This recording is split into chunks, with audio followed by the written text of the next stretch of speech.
Well, welcome everybody to another thrilling edition of Ask the Town Manager. It's been a little while since we've gotten together, and we've had some projects coming up here that I wanted to update everybody on. And Michael, I guess most importantly is our community survey on the town that we had Great Blue work on for us, and we got some results. We did get some results.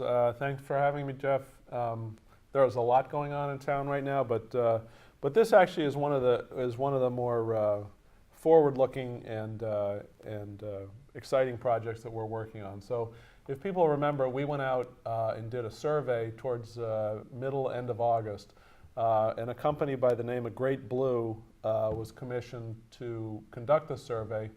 We asked people a whole host of questions, a whole litany of questions, but really the goal was to try to figure out what people's current perceptions of the town were, what were driving increased trips to town, what kind of things were keeping people away, and what kind of priorities should we have for future economic development initiatives. So that was sort of the whole point of it.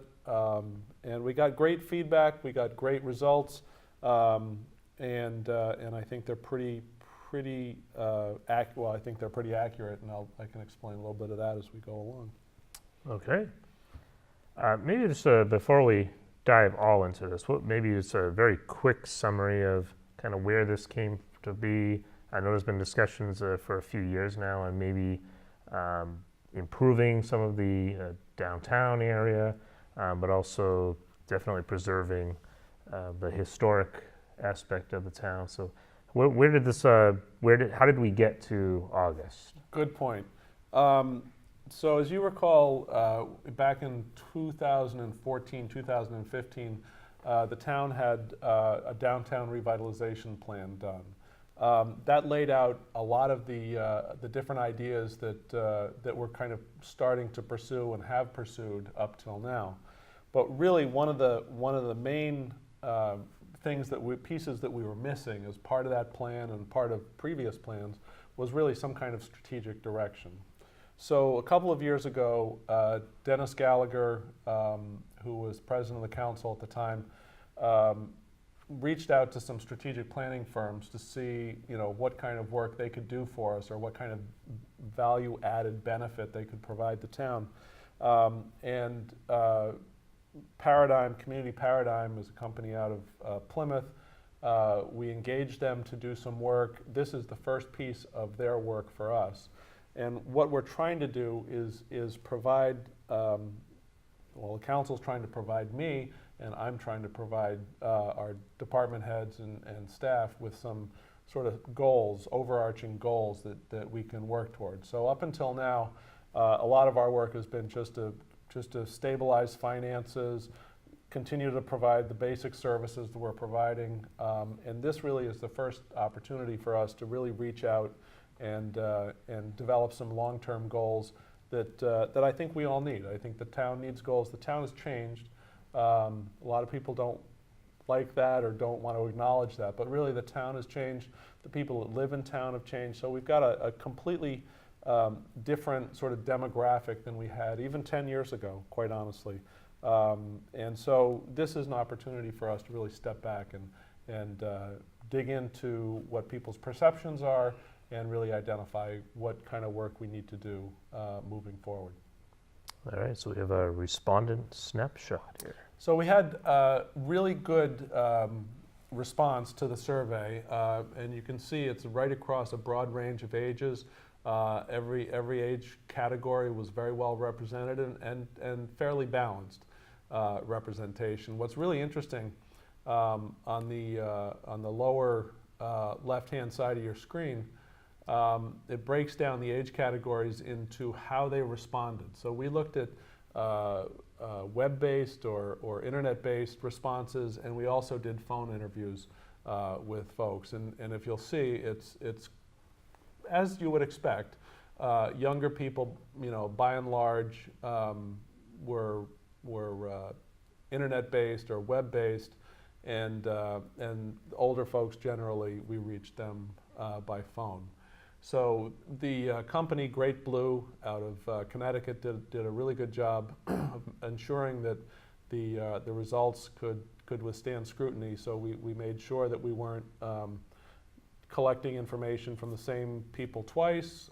We tried to make sure that we knew we weren't collecting, same household multiple times with multiple people in a household. So they did a good job of really making sure that the results were spread out. Employment status, people, basically that's a pretty fair representation of where people are.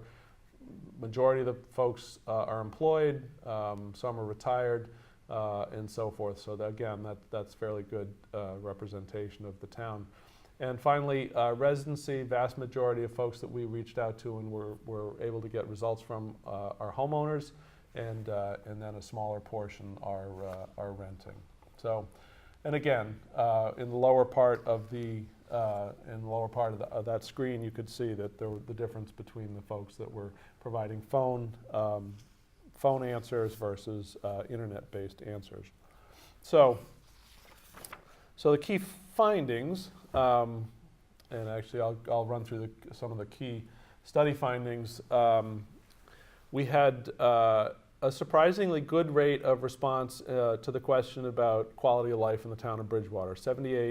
Almost 79% of the people thought that quality of life was excellent or good.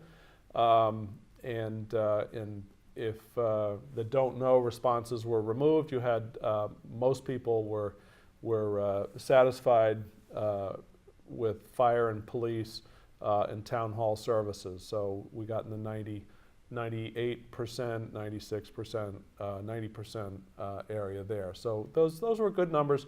And what was important to me, and I asked the question about whether or not these results were out of line with other communities, and they weren't. They were pretty much in line with how other communities view their fire, police, and general services, town hall services. So in terms of what people weren't so satisfied with, or what the lower ratings were for planning and zoning services and public works and road maintenance. And those weren't surprises to us, and the school system also scored at about 68%, so that was on the lower end. So those aren't necessarily surprises either. So in most towns, if people think back and they associate road maintenance with maybe plowing, and they remember a bad winter, and so that'll color some of the responses there. Planning and zoning, again, people may see rampant building, or we're at the height of an economic cycle, a lot of building going, a lot of residential building, and they may just instinctively think that that's not a good thing, so that the results may be lower there. The majority of respondents, well, I shouldn't say that, the plurality of respondents saw the number one priority for Bridgewater as being improving local infrastructure. So that's sort of a catch-all phrase. I think the surveyors let us know that that's probably a reflection of the roads and the maintenance and road repairs that drove that number up. And a high percentage, almost 3/4 of the folks, said that they were very willing or somewhat willing to contribute more to increase funding for infrastructure improvements. So the number 2 priority, when they were asked about their top 3 priorities, the next priority was traffic congestion. And when folks were asked what strongly impacts quality of life in Bridgewater, 7.6 of the residents reported traffic as being a strong impact in life in the town. So, so they also identified that as being one of the single biggest deterrents for visiting downtown Bridgewater, which plays into some of what I think our goals will be upcoming. So, so it's also important to note that a very high percent of residents reported leaving or bypassing Bridgewater for business, pleasure, recreation, or some other reason, and that is a very high figure relative to other towns. So that's something that we know we have to work on. Reasons that people actually stay in town, Shopping, 64% of the people, so presumably grocery shopping, perhaps going to the pharmacy or the drugstore. People also frequent the restaurant, excuse me, the restaurants we have in town. Oh, I'm sorry, I take that back. So the highest rate of residents are leaving Bridgewater for shopping, restaurants, and appointments for doctors or dentists.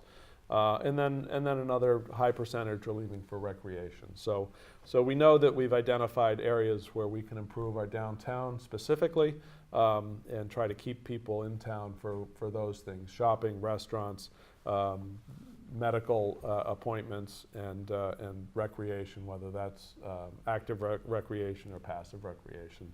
We know that those are the things we have to target.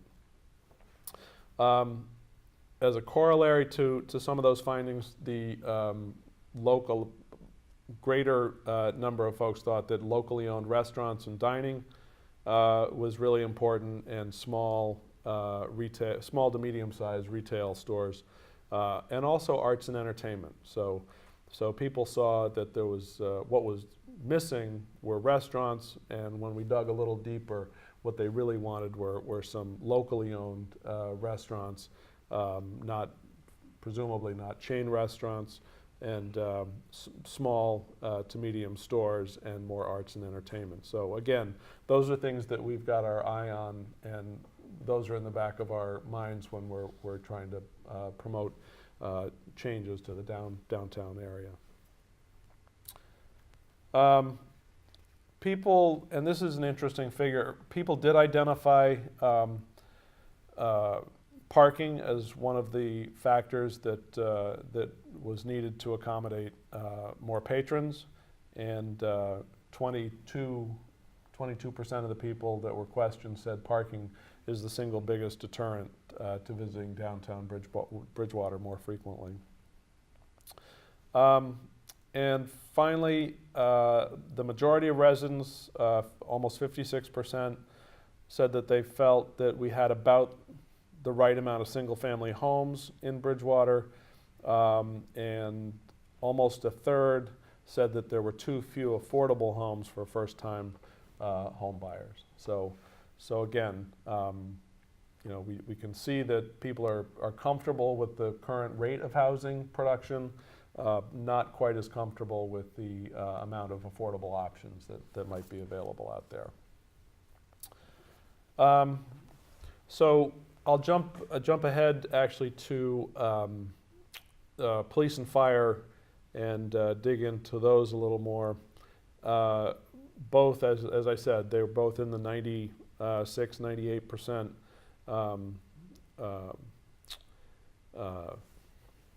Approval rating? Yep. Rating. So overall, Bridgewater residents very satisfied with police services and fire services.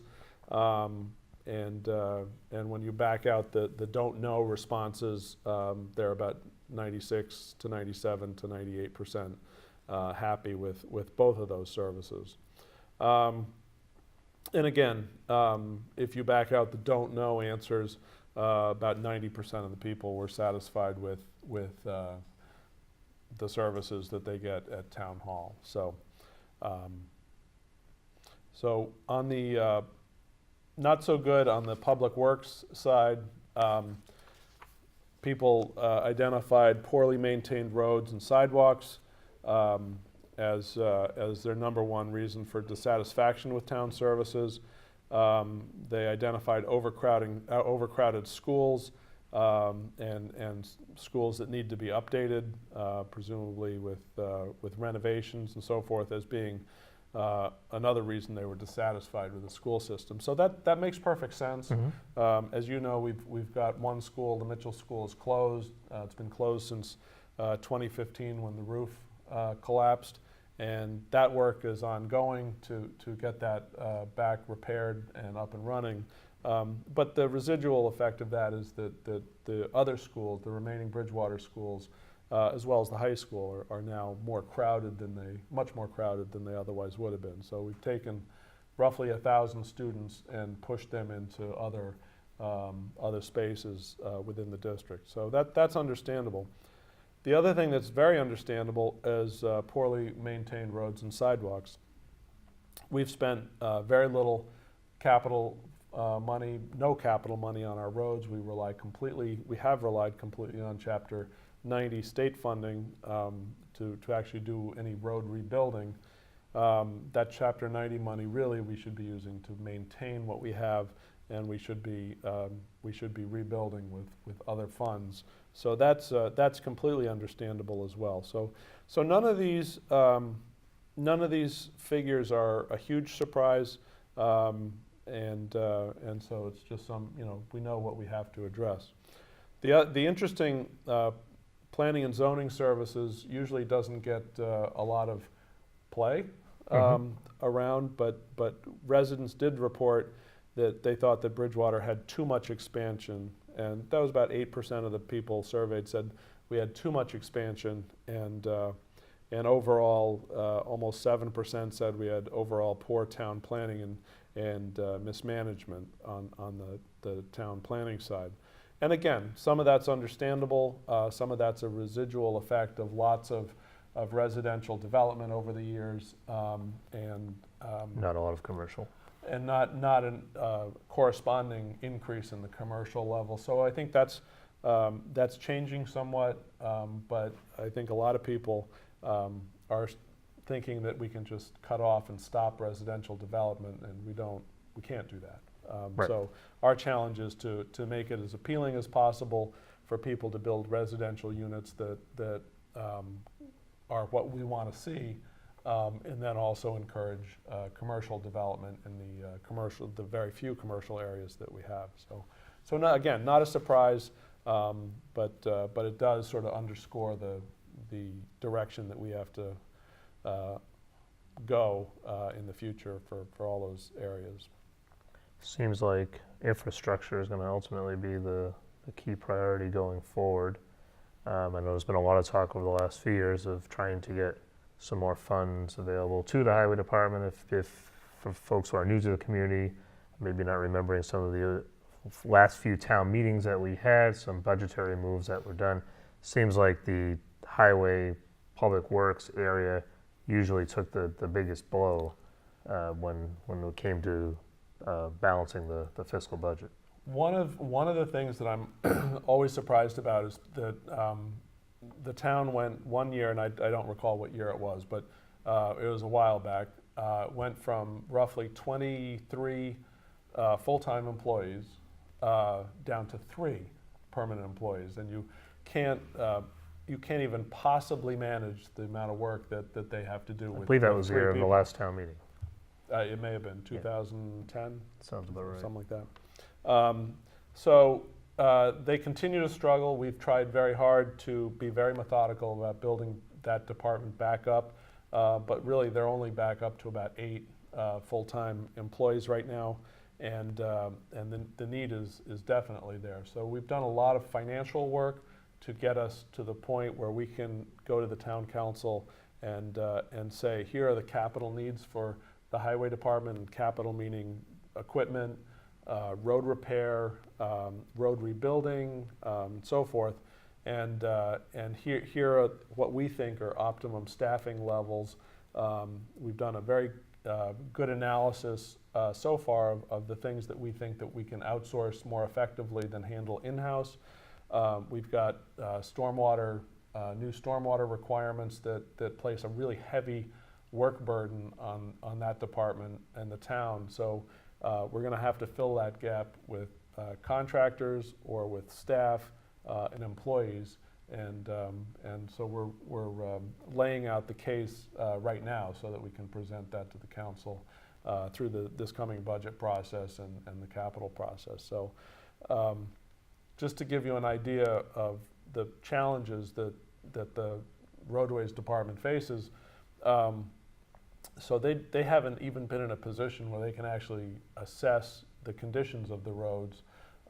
Fortunately, we got the council to appropriate an amount of money so that we can have a comprehensive assessment done of all the streets. The only thing that doesn't give us is drainage. And so Ron Ledoux, our roadway superintendent, has gone out and hired a company to come in and actually run cameras down through all the drainage systems, or many of the drainage systems in town. And as a result of that, we now know that, for instance, South Street and Vernon Street have failing drainage systems, and we've done drainage replacement and road repair. That's a big process, and for the folks living on those few streets that we've already done, we'll tell you how big a process that is. But we're going to have to do the same thing with South Street and Vernon Street this coming year to prevent real problems, real cave-in problems in the near future. So it's a good example of what happens when you cut back a department that dramatically. You don't have the money or the manpower to go in and inspect the underneath, the undersides of the roads and the infrastructure, the water and the drainage pipes that are under there. So we've finally been able to do that, and not a moment too late. So we now know what's there, and we have to come up with a funding mechanism to be able to replace both all the drainage and then replace the road itself.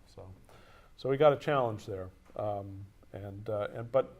part of the benefit of the results of this kind of survey are that we can see what concerns people the most. Now, will we develop a work plan based on this? Absolutely, but there are a lot of things in these results that we know people's perceptions are based on certain perceptions that may or may not be correct. So we have to do a more comprehensive effort of developing a way to communicate with people that we can handle, and also gets information out there to folks. And school overcrowding is a good example. Schools are overcrowded, but it's because we have a vacant building that can house almost 1,000 students, and that's not open yet. Right. So really, I think the focus, the key points of the survey really are that we've got a lot of infrastructure needs. We know we're going to have to address those infrastructure needs much better than we are now. So I'll move ahead to the slide. Actually, the slide, yes, younger residents are more transient. And this is true, and I think this is, again, instinctive to everybody who is young or old. The data indicates that 45 years old and younger are more likely to bypass or leave Bridgewater, for those reasons I pointed out: business, pleasure, recreation, as compared to 46 and older. And those, obviously, the 46 and older are more likely to stay in Bridgewater for business and so on. So that, again, makes perfect sense. You've got a lot of people, probably older residents, that have lived here for a long time. They've developed a routine and a habit that keeps them in town. There's no need for them to go outside of town. Younger residents who have just moved here over the past 10 years, they're more likely to get in the car and go off to somewhere, whether it's dance lessons for their kids or supermarket shopping or what have you. So they're much more likely to just sort of take off at a moment's notice for whatever reason. Maybe fair to say they also have pre-established connections or businesses that they've chosen in their former communities or That's parents' communities, perhaps. Yep, good point. So why, again, kind of drilling down into why people are leaving Bridgewater for leisure. So they've, survey company identified, they identified shopping as a leisure activity, so. It's maybe more mall shopping or. Presumably, grocery shopping probably is a leisure activity, but again, people leaving 65% of them leaving to do shopping, 60% for restaurants, appointments, recreation, and nightlife. 21% of the folks leaving Bridgewater for nightlife. So again, that sort of gives us an idea of exactly what kind of businesses we need to target as we try to develop the economic engine downtown, in other parts of town as well, but mostly in the downtown area, and what we need to do and how we need to shape that so that people are coming in and doing those kind of leisure activities within Bridgewater. One challenge that I wonder could come into play here, of course, everybody talks about wanting better places to shop. Usually the mall idea comes up, or a downtown version of it. But I do recognize some of our surrounding communities. Kingston comes to mind, which at one time had a very viable Independence Mall that was kind of the place to go to in southeastern Mass. And unfortunately, many of the chain stores now, the more national level, are going out of business, going by way of the online shopping route. So does that challenge come into play at all? I think it does. And I think when we target businesses, it's got to be businesses that are providing an experience and not necessarily a product. And if it's a product, it's probably a product that you can't get online. So there you have restaurants, you have, even bowling has made a comeback in a lot of places. So there are a lot of businesses, sort of restaurant game rooms that provide, a meal with some kind of, leisure activity associated with it. So those are the kinds of things. The juice mill is a great example. You can't order, a product that they produce online. Right. You have to go get it. So, right. And I'm very happy to see that they're really doing very well. So that's great.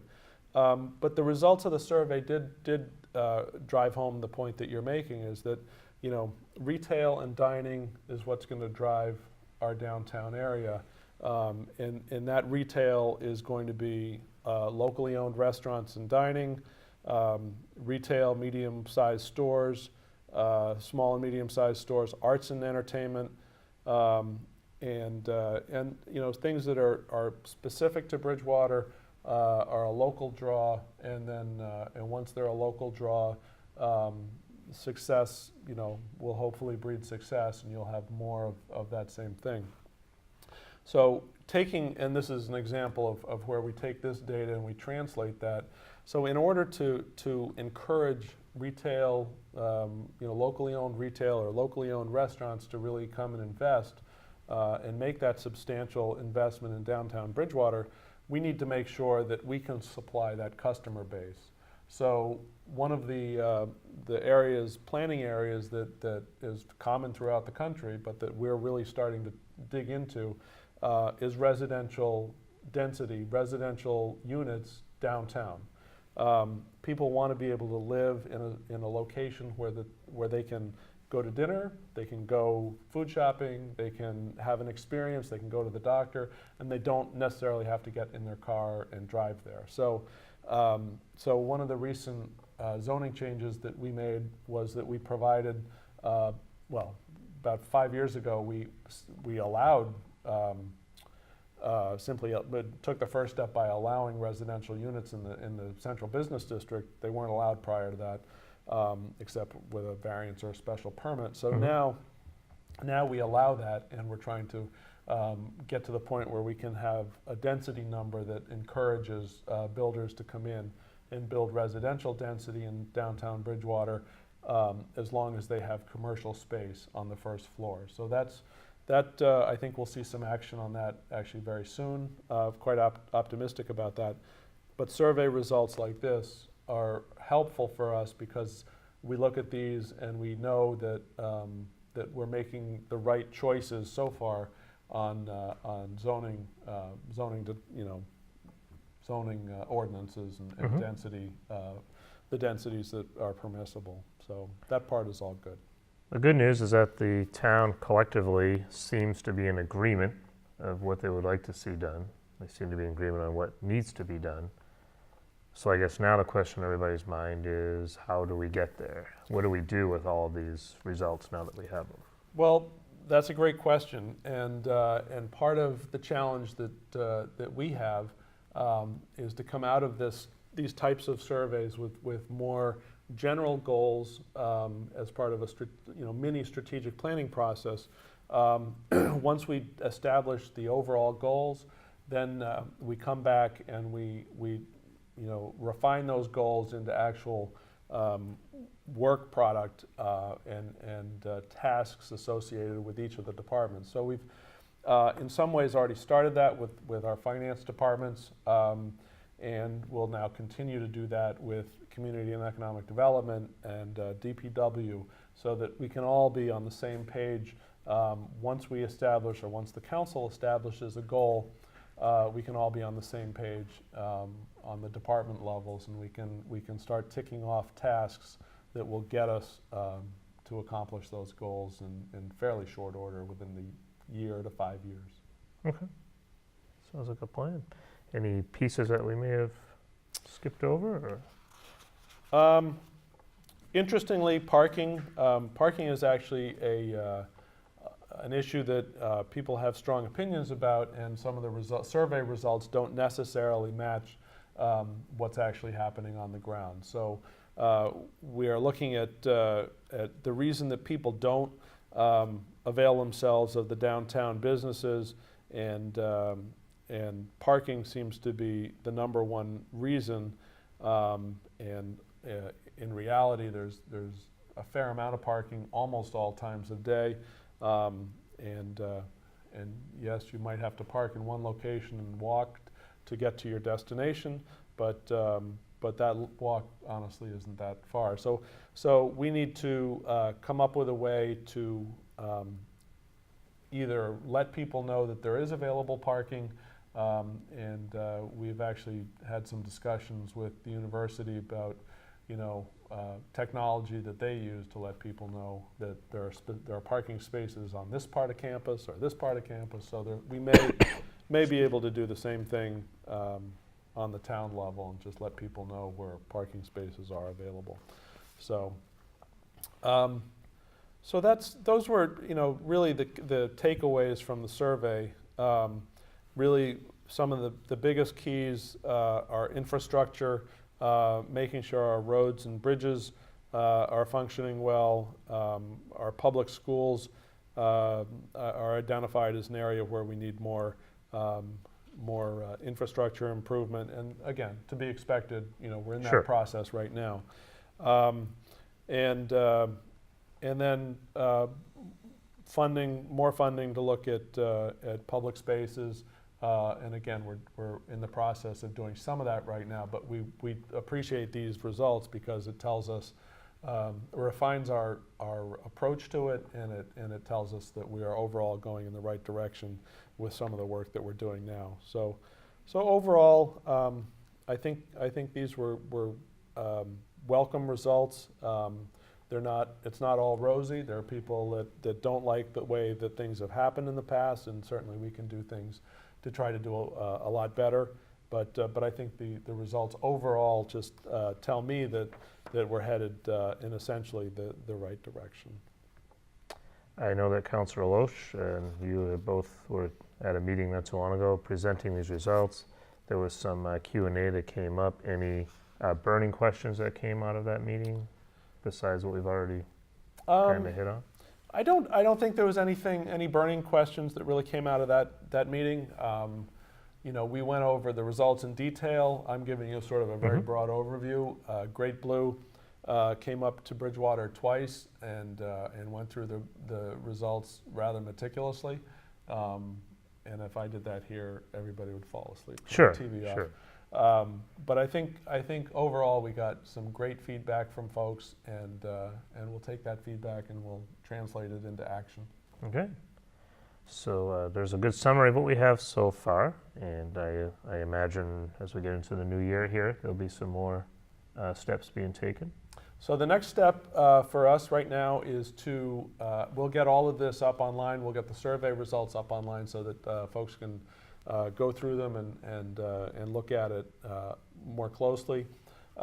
Great Blue, the company out of Connecticut that has helped us, has parceled out the data so that we can sort of slice it and dice it any way we want. And if we have specific questions, we can really get some answers on the details there. We can really drill down. So it really actually is. I was a little hesitant at first about doing community survey, but their results really seem to be spot on, and they're quite nimble at being able to slice it and dice it. So the next step, we are convening meetings with the department heads. We're looking at internally developing proposed overall goals for the council, and we'll present those back to the Strategic Planning Committee, which is a 3-member committee of the council, and then they will take those and do with those as they want, and then bring that back to the council and propose those as sort of the more long-term goals. So that's the process right now. My guess is it will take another couple of months to get back to the council level and get the council to buy in. But once they buy in, we'll have our work cut out for us, and we'll have a really good strategic direction. Well, I think this was a great Reader's Digest version of all the results. If folks want to see the results in more detail, is that going to be available?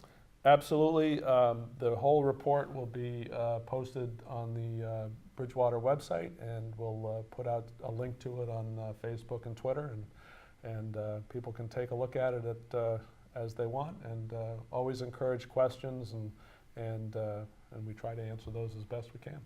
I know there's already been some movement on the school side now with the Mitchell School, and I understand we just had an information session just last week presented by the school district. So I'm guessing as we get into the new year, there's going to be some more updates on that end as well.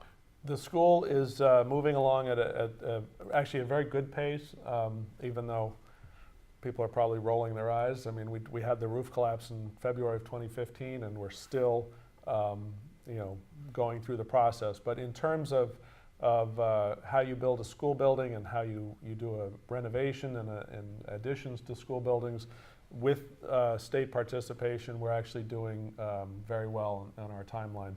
We're in the feasibility phase now, and the feasibility phase will come to a conclusion once the school building authority, the school building committee, the local Mitchell School Building Committee, and the Bridgewater Rainham School Board all come to a consensus about schematic design and really focus on specifically what we're going to do there. So that would be the end of the feasibility phase, and then we'll go from there.